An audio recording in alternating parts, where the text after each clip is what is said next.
This week on the Walk On podcast. In terms of engaging public servants around AI, what's been the biggest surprise, good or bad, that you're coming away with as you engage people about working with AI? Probably the biggest surprise is that receptivity. I expected more like, well, we're not ready to embrace that, or we want to think about it more institutional inertia. And there is plenty of that, but it doesn't seem to be coming from the people as much as coming from the process, right? It's not that the people don't want things to move faster, it's that they're in a process that doesn't move faster. And therefore, we can be allied in saying, how can we, within the construct of what's acceptable and allowable, both work together to make this happen. And I've been very pleasantly surprised at the receptivity and the desire for people to have those conversations. I must have looked like a neon sign saying, look at me.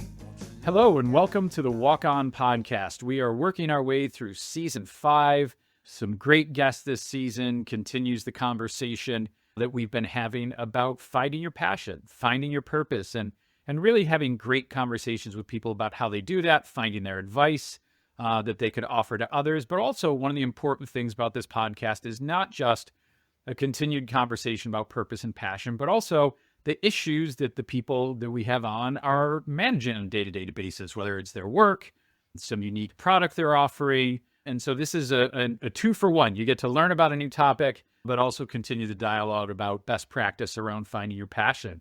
And with that, thrilled to bring on our guest this week, Jim Anderson.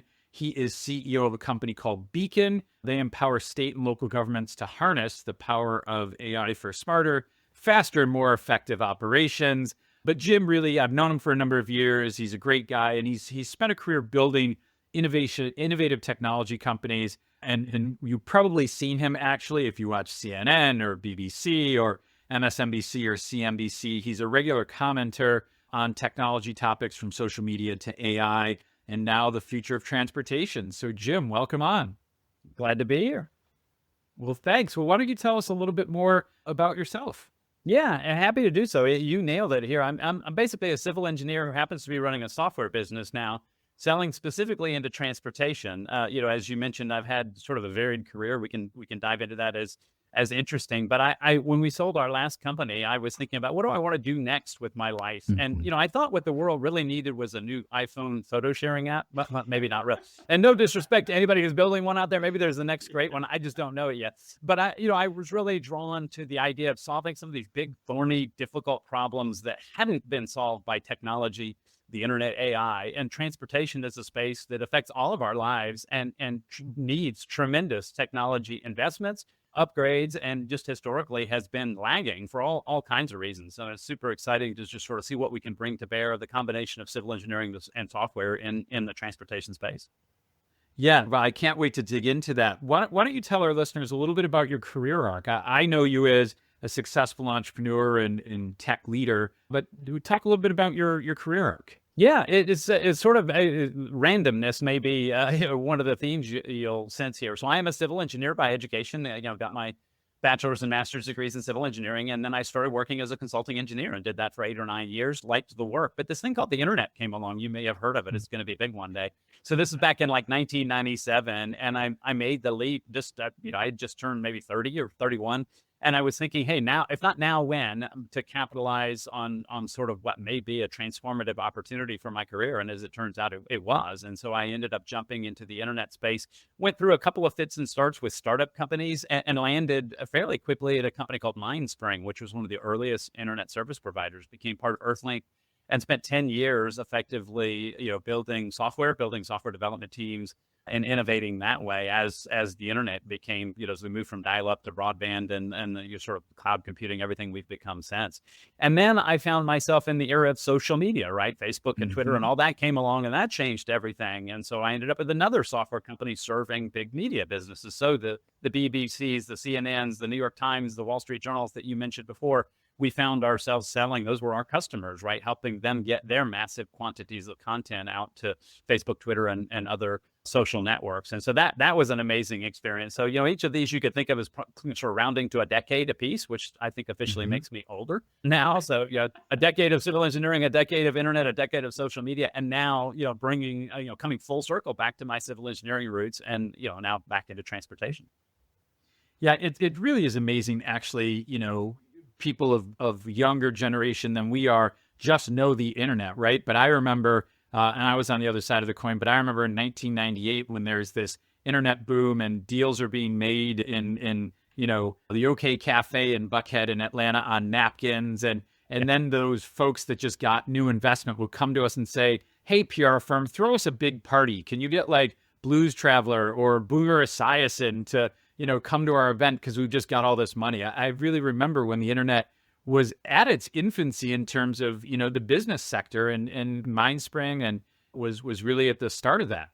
Yeah, and you've already made this connection that AI feels a lot like that again today. Whether we'll get the same boom exactly the same way, what kind of busts there will be along the way. Everybody remembers the dot-com bubble and when that popped. So there's lots of speculation, and it's always easier to see in hindsight what was going to happen. I mean, if we could all predict the future accurately, we'd all be very, very wealthy. So you don't know quite how this is going to turn out or when, but it certainly feels like AI today has got a lot of echoes of what you were talking about exactly back in 1998, which is the year I jumped in and joined Mindspring was in 1998. So, and we were dealing with dial-up, the gurgly bonk modems for those of your listeners who are younger, right? Like you used to have to literally dial into it was just kind of crazy. It's like a museum piece now. Yeah. Well, I'll say this with tongue mostly in cheek. The difference between the start of the internet revolution and the start of AI is one of them can't take over and blow up our planet. But that's a whole other conversation, right? So I've seen a couple moves in that, but no, we'll get into that. So I appreciate that. So, if we can, what are some of the key lessons you've taken from entrepreneurship and building out and helping these tech companies grow, and now where you are in the AI space? Yeah, it's going to sound like a cliche, but things become cliches for a reason. It's all Sure. about the people, right? I mean, people are, companies are aggregations of lots of things, capital and equipment and those kinds of things. But most importantly, by far, is people. Right. And that's actually a pretty big theme. Is AI going to displace people? And how is it going to displace people? And I think like all technological innovations, yes, it's going to displace people and maybe significantly displace people in ways, going way back to the Industrial Revolution, and the original Luddites, quote, or was a group in England that went and destroyed the weaving machines, if I remember correctly. And so, this is not a new issue, and it's significant and painful, every time it happens. And we shouldn't be flippant or glib about the real impact it has on people, but neither is progress going to stop. And so I think that's the real question is like, okay, how do people play out here? I do not believe at all that people are going to somehow be displaced and not important. It's just the role of people inside companies is going to change in ways, some of which maybe we can predict, most of which I would submit are not. And so again, back to your question about what's most important, the people, and understanding, who's going to help you get where you need to go and how you can build those kinds of relationships. Yeah, I think, as you know, I went back to school last year and got trained in executive leadership coaching and performance coaching. And I remember on the first day, they said, why are you here? And I said, Elon Musk is going to call me, and hopefully not now, but Elon Musk is going to call me and he's going to ask me to help figure out his team's underperforming. So how do we get them to optimize so we can get that rocket, off to Mars? And they were like, and I don't want any of that touchy feely stuff. Right. And they were like, let's just stop you here. You're in the wrong place, sir.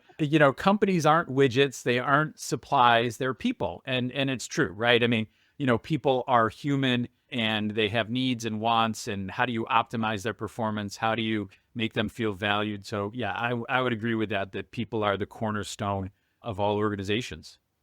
Yeah, and if I can just add to that, because it is, okay, wow, that's an amazing insight. People are important. I would say that the piece I would add to that is don't just think transactionally. We all have things we need to get done. We need deals we need to get closed. We need transactional things. And so I think there's a real tendency to view your interactions with people on that transactional basis. It's the most efficient way to do it. I need this. And then when I don't need anything else, then, our conversation is done. And of course, think about it when you're on the receiving end of that, when somebody is just very clearly interested in a transaction. It's not that invalidates what they want to do. Of course, we all have our own needs and interests there. But if that's the only thing you bring to the table is just that transactional mindset, that's going to end up with a very different set of relationships than if you are genuinely interested in the people. You can be human, you can connect with them. Maybe now's not the right time to do a deal. Hey, the budgets aren't there, the timing is wrong, that we can still talk, and I can not make you feel like, and you won't make me feel like, oh yeah, well, you can't give me what I need right now, so why bother?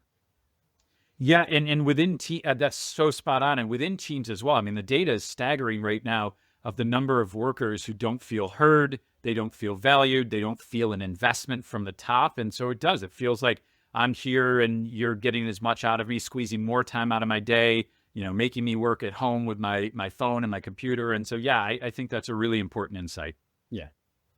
So let's pivot and dive into the AI. We've skirted around a little bit, but it's top of mind for everybody these days. So why don't we start with Beacon? Talk to us a little bit about that and the work you're doing with governments. Yeah. So specifically departments of transportation. So we all, know sort of roads, bridges, and my joke is like, hey, have you ever been stuck in traffic? Were you happy about it? And it's not really a joke because people have all been stuck in traffic. We have all been stuck in traffic, and nobody is happy about it, right? So why can't this be fixed? And there's a complicated series of reasons why it is the way it is. But getting to your question about AI, what can AI do about it? People's mind tends to go to the robot drone fleets, autonomously dispatch, dynamic, signal timing algorithms with machine learning and all kinds. And there's a tremendous amount of really cool research going on there. But by and large, that is research, right? That's not the real world. The real world has much less sizzle. I'll tell you, when we talk to our clients and prospective clients in the DOT and the transportation space, most of them are not overwhelmed by terabytes of machine learning data, et cetera. They're overwhelmed by documents and paperwork. What we think of as paperwork, of course, has now been digitized, but it's like, okay, I got 8,000 PDF documents, right? What do I do with all of that? And so when people talk about being overwhelmed by data, one of the big insights we have found is, and I say this oftentimes, it's words, not numbers, right? Don't think about terabytes of data that show up in a spreadsheet. Think about just a whole bunch of PDF documents. Who's got time to read them? Some of these documents are 600 or 700 pages long. So no human is going to read all that stuff. Yeah. And, look, I think I'm a firm believer that the world, nothing is ever as good or as bad as we think it is, right? It ends up somewhere in the middle. And, I think as we're talking about governments and AI, I don't think most people know what it is, right? Their experience is ChatGPT or, autocorrect, right? They don't have, and so it's this, I don't know what it is. It's a cool toy. I can use Canva to create a logo now versus what I sort of joked about. It's the end of days, right? And there's not a lot of room in between that people are truly invested. So, but AI yet is moving fast, right? So, how do you, and government as a result doesn't always seem to move as fast as So how do you navigate that tension between government being slow to adapt and adopt or apprehensive versus the market's moving and we have a tool that can help you? How do you navigate that? Yeah, slowly is one answer, more slowly than I might like, right? I mean, of course, we're all excited and ready to bring the next generation of technology to bear on important problems. But I think this goes back to, you've got to understand where people are coming from, right? And I think the stereotype is a lot of people, government employees or whatever, either they don't want to change or they're resistant or they just want to live in the past or those things. I have not found that to be true at all. What I have found is that they are operating under a set of constraints that most people don't understand from the outside. Do you understand state procurement law? Do you understand, if I'm a government employee, what I have to do? Not because I want to, but because state law mandates that I do that. And if you don't like that, and you don't, well, then why don't you go talk to the politicians who wrote the laws and get them to, oh, yeah, well, that's hard. So I think that's probably the first thing, is you just got to understand where people are coming from and why things are the way they are. Otherwise, you're just going to sit there and continue to sort of bang your head against a brick wall and saying, well, it shouldn't be that way. It's like, well, maybe not, but it is that way. And just because you don't want it to be that way does not mean you're going to change it. So you've really got to focus on the reasons why things are, and then, okay, what am I going to do about it? Well, that means I have to go about contracting and productizing, packaging my offerings in a way that's consistent with the way government knows how to buy things. And it's got to be competitive, and it's got to be fair, and it's got to serve the citizens of the state or the city, or all those things that quite well, that are important and necessary. So it's really, I think, incumbent on you, or me in this case, is the person who wants to be playing in this marketplace, to understand the place where I'm playing and understand what I have to do to be successful.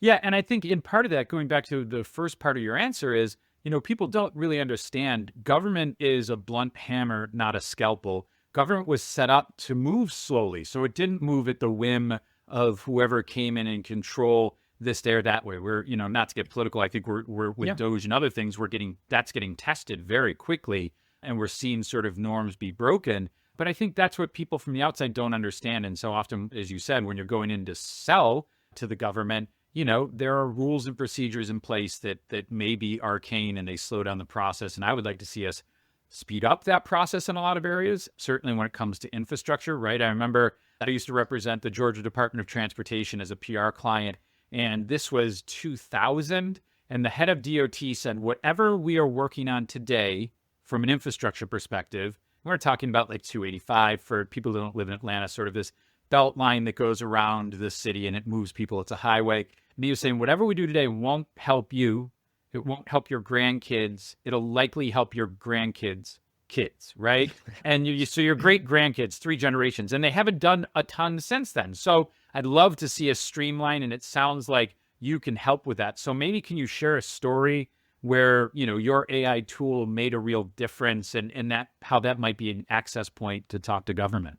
Yeah, no, it's a great example. I mean, so exactly what you just said, from concept to constructed, right? What's that gap? And the good news is, at least since 2000, I would say, I'm not sure about your grandkids' kids. It's tightened up some from then, but we were just talking yesterday about a sort of a roundabout, a traffic circle, which has become a very popular traffic control device and is its own special interesting topic for some of us. But it'll take 5 to 7 years to go from concept, wow, we could use a roundabout at this intersection, to actually having a constructed roundabout. Why does it take 7 years? It's not because it takes that long to move the dirt or pour the pavement or roll the asphalt. It's starting with the concept, right? Is like, well, all we have is a concept right now. We haven't even defined what kind of roundabout, how big of a roundabout. Isn't, in fact, a roundabout the right choice?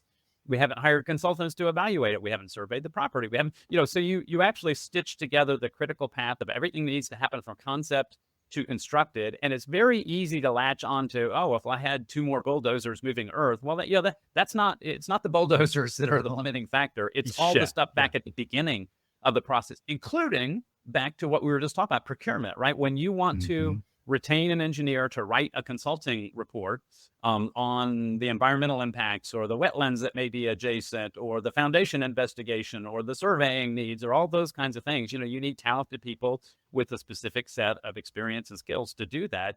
But to hire them, well, guess what? You have to go through state procurement processes, and that takes a while. And by the way, you don't hire engineers typically on low bid, because you don't necessarily want your bridge designed, for instance, by the low bidder, right? I mean, you want people with a certain level of qualification. So it tends to be qualifications based.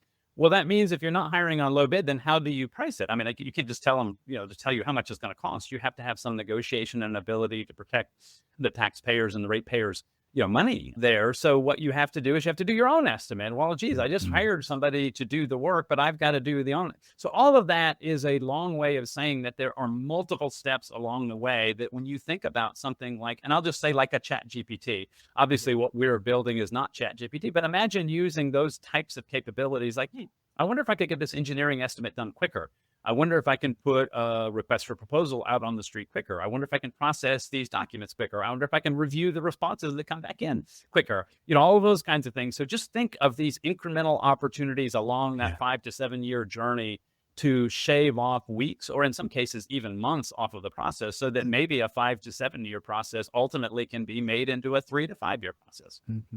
Yeah. And thinking of the politics of it, right? I mean, I've spent a little time, I'm an elected official and spent a little time in politics. Ezra Klein in his book Abundance has come up a bunch this season. And he talks about one of the things that really hurt the Biden campaign and administration was they made this seismic investment in infrastructure, right? One of the biggest investments since certainly the Great Depression, but nobody saw actual results of it, right? And so in 4 years, you can make this massive investment, but what actually came out of it? And so it's not top of mind for voters. And so, if you can get it to a 3-year, 4-year term, it's great for the projects that we're bringing forward. It's great for the problems we're trying to solve. But it's actually, the folks you're talking to, politicians and others, it's a real opportunity to say, hey, we're trying to improve this process to better your lives. Yeah, without a doubt. And also the other benefit, which you think about it, makes sense arithmetically, inflation only goes one way, right? It's up, and sometimes it's significantly up. If you can take a 7-year project and make it a 5-year project, and we're talking, millions and millions of dollars to build these things, if not, hundreds of millions of dollars to build some of these things. If you can get it done, if you can get it constructed 2 years sooner, well, that's 2 years less inflation that's going to contribute. And so you get more for your money when you do it sooner. You eliminate, some of the time, the cost and calendar inefficiencies that come along with it. I mean, there's almost no argument to not try to do it faster, as long as you're being responsible, right? To your point, government is built a certain way. The goal is not to move at the speed that private industry wishes everything would move, because private industry, myself included, is very self-interested in our own private businesses.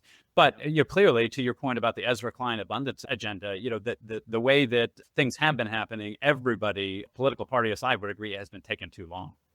Yeah. And so what has been the response that you're getting when you walk in and say, because it is a bit of a flavor of the day, but also there's this unknown. So what's sort of is it blank stares you're getting when you come in? Is it, oh, we can't do that? Like receptiveness? What are you hearing from people? Generally quite receptive. I've been very pleased by the desire of people to engage and talk about it, right? So that's the first clue. Are you even interested in what I'm talking about? And almost everybody is interested, and they want to learn more about AI more broadly. They've got their specific problems. Of course, who doesn't want to solve their problems quicker or more easily? So I think they're intrigued by the potential for this to solve some of the very real problems. What resonates the most is when we get very specific, like I just did. It's like, hey, I want to talk about your engineering estimation within this 5 to 7 year process. I don't want to wave my hands and talk about AI and robot drones and the digital future and generic transformational, things. Those are all fine, again, but that's not what's going to resonate with them. It's the very specific, I've got a problem. You can deploy a solution to solve that specific problem in this specific way.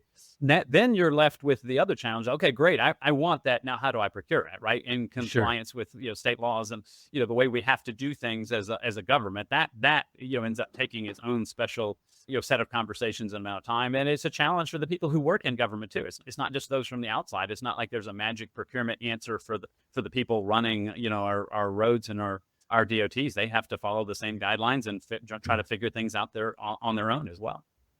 So going a little bit deeper on that in terms of, engaging public servants around AI, what's been the biggest surprise, good or bad, that you're coming away with as you engage people about working with AI? I think probably the biggest surprise is that receptivity. I don't know what I expected, but I expected more like, well, we're not ready to embrace that, or we want to think about it more, or give me 2 years. I guess I expected a little bit more institutional inertia, and there is plenty of that, but it doesn't seem to be coming from the people as much as coming from the process, right? So that's maybe the big insight and the big reveal is it's not that the people don't want things to move faster, it's that they're in a process that doesn't move faster. And so it's up to us, and therefore we can be allied in saying, how can we, within the construct of what's acceptable and allowable, both work together to make this happen. And I've been very pleasantly surprised at the receptivity and the desire for people to have those conversations. It's good to hear and reassuring, and I think forces people to confront what is AI, how do we use it, and since we have you, and this is what you do really well, as I open up this question, I'll frame it this way and I'll out myself. I'm not a Luddite, as we talked about them earlier, but, I firmly believe in the role of technology in empowering us. I firmly believe that, we're already using AI and it is making our lives easier. And I use it professionally. In fact, I wrote my questions for today and then I was like, let me see ChatGPT. What should I be asking? And they added a really good additional question. So I thought it was in some language. So it's a tool, right? And we can use it. I will also admit, though, and this is maybe outing my perspective, and I read Henry Kissinger and Eric Schmidt's book, Genesis, which tries to get into some of the policy, the future of AI, where it came from, where it's going, and sort of the policy. And because I know there are bad actors in the world, because I know government moves slowly, there is this uncertainty of how do we put AI to work for us instead of the reverse? And as I turn it over to you, I will say, and it's not creepy at all, that I was preparing for this interview, and today on top of my news feed was how Chat GPT or one of them tried to escape last year, and I'm just now hearing about it, right? And just so everybody knows, apparently they tried to shut down the database and it tried to export itself and then lied about it.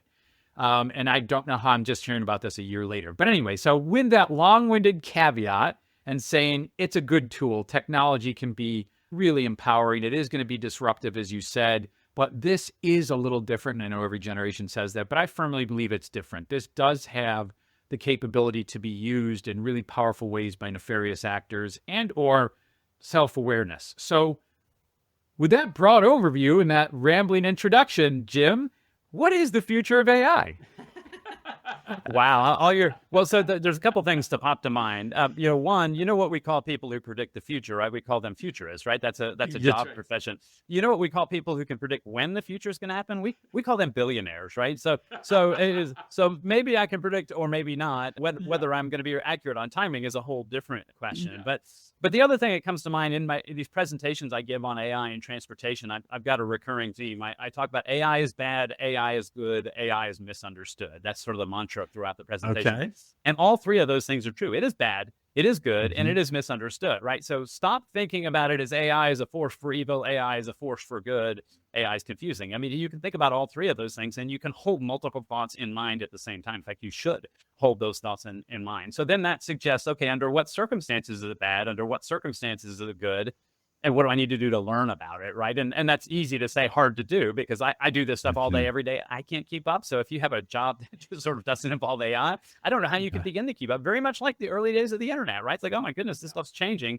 But it's almost like I imagine, let's say we're in the year 1999 and somebody's like, oh, I can't keep up with all this internet technology. I'm so far behind. I might as well just give up. Yeah, probably not the best choice, especially if you have 5, 10, 20 years of working career left. So I think the best time to get in the game is today. And so you need to be using it and not just reading about it or worrying about it. And then when you do that, you can start to see exactly what you said. Oh, there's a positive use case. I was going to be interviewing this person. I wanted to ask another smart question.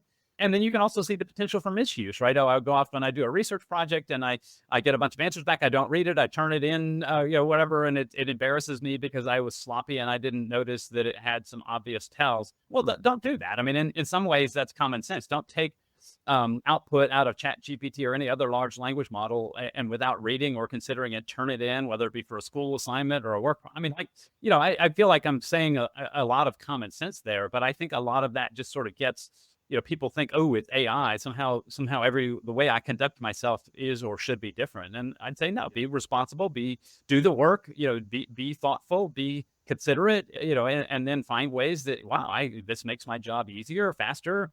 My research projects are easier. I can come up with wording, reword emails or reword documents, sort of quicker, faster, better than I could before. Those are all amazing things. Yeah, look, I mean, so to your point earlier, right? There is no new technology. Yes, this is new technology and it's a new day, but we've faced this before. And as you were talking about that and the thing about homework comes up, well, we had Cliff's Notes, right? 100 years ago, these little books that cut War and Peace into 50 pages and they told you what each chapter was about. And you might copy that and put it into a report, right? So it's no different in that regard. I think the challenge is the disruptive nature that this, has. It will be seismic for our world, and not just if Terminator becomes real, right? Like that's the other case. But you talked about job disruption. What do you think that looks like as we get to it becoming a much more powerful tool that's replacing some of the things we do on a daily basis? Yeah, I think it will be significant, but again, I'm going to go back to the unpredictable, the ways that we can't necessarily imagine. And I'll say, software developers is a good example. That was, for the past 5 years, that's probably been the most golden ticket job you could imagine. If you've got a kid or grandkid, like, hey, you should go into software development. Everybody's going to be needing more of those. And sure enough, AI comes along, supposedly makes software developers vastly more productive. I think the reality is far more nuanced than that. And I know young people who are having a hard time getting software development jobs. And part of that is also, I think there was overhiring in the COVID area, specifically as it relates to software development, because it's a job that could work remotely and you didn't have to be there in person. So there were a variety of circumstances that came together. And if you're a junior software developer looking for a job right now, it's a very painful time, right? And so you're finding yourself through no fault of your own, in a situation where it is very very challenging. And I think it's very easy to say, I'm going to blame AI and be angry about it. And I'm not saying anger is not justified.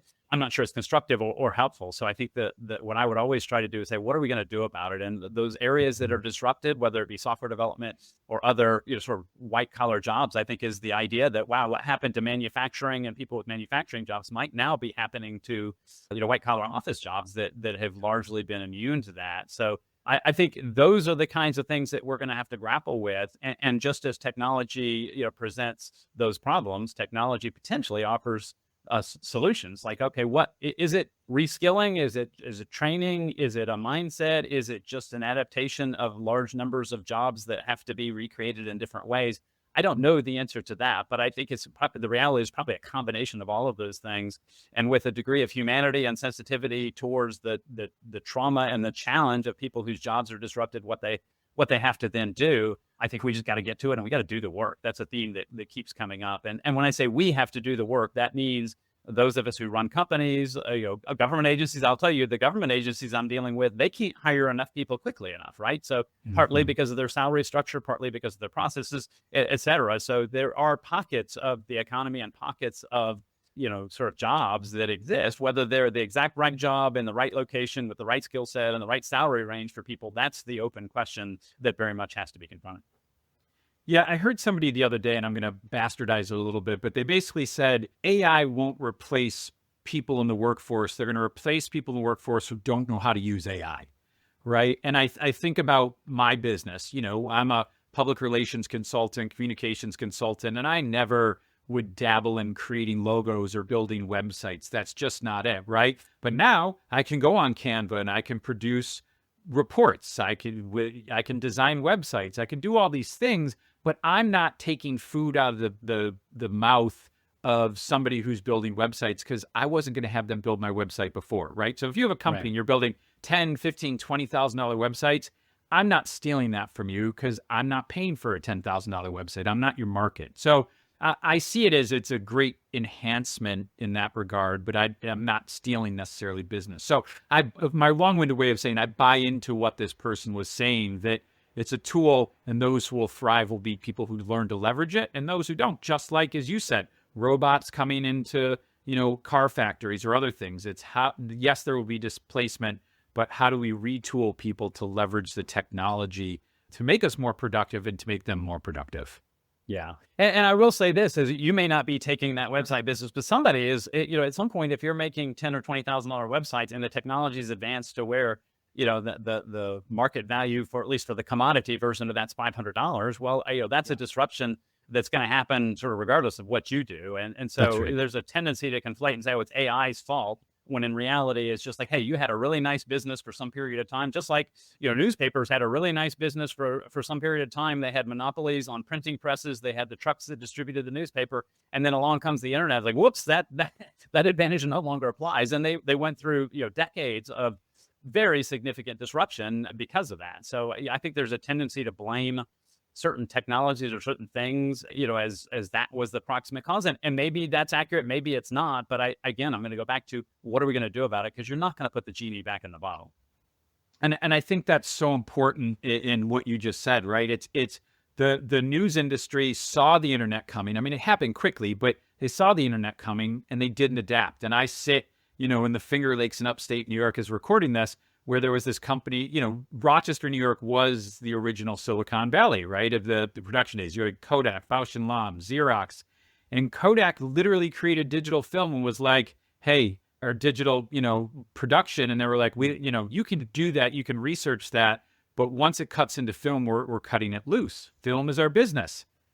And they let it go and they got bypassed, right? So it was criminal. But that it really is that, right? How do you adapt and see the technology and bring it into your business? I'm glad you brought up that Kodak point, because I want to raise this just sort of finally dawned on me. It took longer maybe than it should have. So you're right that was a strategic blunder by Kodak, and they were one of the world's dominant companies, and then became, if not irrelevant, certainly the world passed them by in some significant ways. But imagine you were the CEO of Kodak at that period of time. It's like, I see the future of digital photography. I see the potential. Maybe I'm an amazing visionary, but I'm the CEO of a publicly traded company. And if I crater our revenues, I'm going to get fired in 2 quarters, Mm-hmm. no matter what my vision is, right? So again, I'm going to go back to the process, not people thing. It's not that the executive leadership of Kodak was dumb. I didn't know them. I don't know for a fact, but I have to Sure. believe they're really smart, talented people doing their job and probably getting good advice like, hey, this is going to be disruptive, but just structurally, what are you supposed to do? I can't, unless you're the owner of the company, and a CEO for the most part, especially if a big company is not the owner, you can't just go make those things unilaterally, especially if you're publicly traded. So, he would have gotten himself fired, and how would that have served anybody's interest? So it's a really interesting nuance to layer onto that, oh, wow, yeah, there's people problems, and maybe there are some people who don't get it, don't want to embrace the future. Then there's structural problems that prevent them from embracing the future. And maybe, some people would suggest, well, that's just the nature of capitalism. If you don't do it, somebody else is going to come do it. And that's how big companies grow, right? Small companies come along, the big companies can't adapt structurally. The little companies do what they need to, and then they disrupt. Well, you just brought up a whole conversation for another day, but when the tail is wagging the dog, right, with Wall Street, we can't make small bets or large bets sometimes because you are a publicly traded company, and the smallest change you can make will impact stock prices. I used to be a Black Friday spokesperson for Walmart, and I'll never forget the first year I went on TV, and I was getting ready, and my boss, I'd been at the company like 6 months, and she's like, hey, by the way, just so you know, Wall Street and the CEO of the company are watching, so don't screw up, right? And it's literally like, but it is that sense of, I could have uttered some nonsense on air, and our stock price that day, well, it wouldn't have that day because they weren't open on Black Friday, but the markets, it could have cratered, right? And so I get your point. It is hard to see the future coming, to make strategic investments, which might be significant, to pivot. Those are all things that Wall Street is averse to rapid change unless they're capitalizing on it. So I get it. It's a great point. And so I think that is an interesting place we find ourselves, where companies are now seeing the future and trying to understand it, but also figuring out, how do we make it work for us and the constraints that we have, whether you're government or a business. Yeah, I completely agree. And we are in an interesting time, and what's the ancient, I believe people have decided is a curse. May you live in interesting times. So I don't know if there's a blessing or a curse. It is interesting. Having had the career arc I've had, I continue to be surprised and amazed at, it's not like the rate of change is decreasing. If anything, it's increasing. And it's just what seemed impossible a few years ago is very possible now. And what will be possible that we can't even imagine, 5 years from now is, I can't wait to see what it's going to be, and hopefully help create what it's going to be. Yeah. Becoming a father as you're a parent, really brought that into specific relief for me, right? I was thinking about, I'll never forget, we went one day and the Ford Probe came out. And I remember my dad being so enamored with it. This is in the early 90s, and going, that was the car of the future. And I'm like, what do you mean? And he's like, in all the sci-fi movies, that looks exactly like the car of the future that I was promised. And here it is. And now I think forward to my life and the invention of the internet and all these other things. And then I think about my 4-year-old and what will, in his lifetime, what are those technological innovations going to be? And if he's lucky, AI won't blow up the planet, and he'll have many iterations of technological advancement to digest as we have. So I think you brought up your career arc. It's a perfect time. I appreciate your time today. It's a perfect way to pivot back to, you're clearly passionate about this work. You're clearly passionate about being on the cutting edge of technology. So what advice do you give for others trying to pursue their passion? Yeah, I'd say a couple of things. Number one, I would say, is be flexible and be open to new opportunities, right? Just because you can chart out and be very diligent about what you pursue, and some people choose to do that, and that's fine.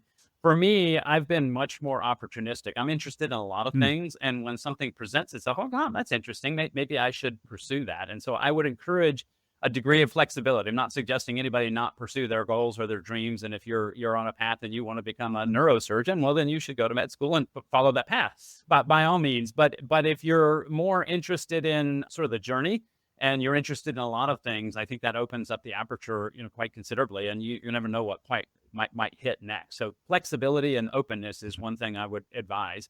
And the second thing is, you do have to do the work. I said this before. At some point, I've run into this in my early part of my consulting career. I was doing a lot of environmental engineering work. I'm a civil engineer, as I said. So a lot of the work was environmental at the time. And I think people think, oh, I'm out saving bunny rabbits and dancing in fields of daisies, when in reality, no, I was going to oil refineries and laundry detergent manufacturing facilities and helping them with their air permits and, other kinds of things, which was a lot of paperwork and fairly tedious, walking and crawling through things to try to inventory equipment. It wasn't very glamorous. It wasn't what you might dream of, but in its own way, it was interesting. It was hard, right? It was hard work. And so I think at some point you just can't, there's no substitute for doing the work. I don't care where you are or what you are. If you think your journey and your path to purpose is going to be easy, well, good luck. I hope you're right. I just somehow doubt that you will be, because I think the work and putting in the effort, very much like the going to the gym or physical fitness, right? If you just sit on the couch all day, every day, that's probably not the path to good health and physical fitness. And it's hard to get out. It's hard to get up and get off the couch. It's hard to go to the gym. It's hard to do the work in the gym. All those kinds of things. And I think there's a work metaphor for that as well. I love it. And people who listen to the podcast know that when work comes up, I have lots of quips about it because I think it's irreplaceable. It is the thing that is the differentiator. You could be smart, you could be talented, you can start on third base versus first base because of the opportunities that presented themselves, but you have to do the work. I firmly believe that. But I loved your opening the aperture a little wider. I mean, I'm someone who, my dad would probably, would have said that I couldn't keep a job. But for me, it was the opportunities that presented themselves. I was like, oh, that's interesting. Let me go do that. There's serendipity there. And I think there is something to be said for following opportunity and making it more interesting and really leveraging who you are and what you bring to the table. Opportunities are opening up because you've done the work and you bring something unique to the table. And so I think that was really powerfully said. And I endorse it 100%.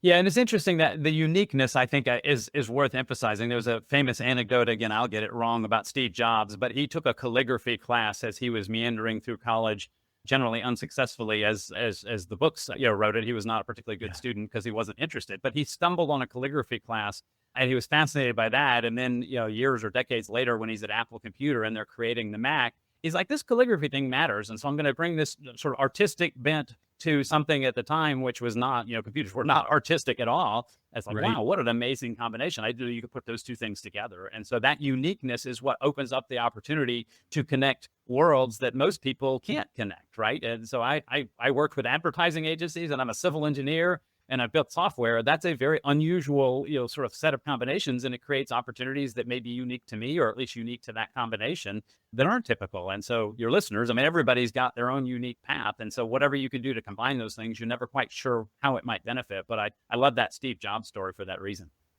Yeah, I love it. And maybe I'll leave on this thought. As you were talking about crawling through various things and inventorying and doing things as an engineer, my mind went to, but then you're at the cutting edge building software, right? And it seems like a massive leap, but it's that opportunity that was created and a skill set you brought to it. And I just think it is a really great example of leveraging, as you said, your unique skill set with opportunity and seeing where that takes you. And I find your career very fascinating, and I appreciate you sharing it with us. No, thanks. Happy to talk about it, and really appreciate the opportunity to sort of pontificate on some of this stuff and have a smart conversation with somebody who's thinking about it. And like you mentioned, that Terminator thing, there are some real potential negative things that can come from this. And I think none of us should be naive to that. So the best way to confront that, I think, is to talk intelligently and respectfully about it. And I really appreciate the opportunity to do that.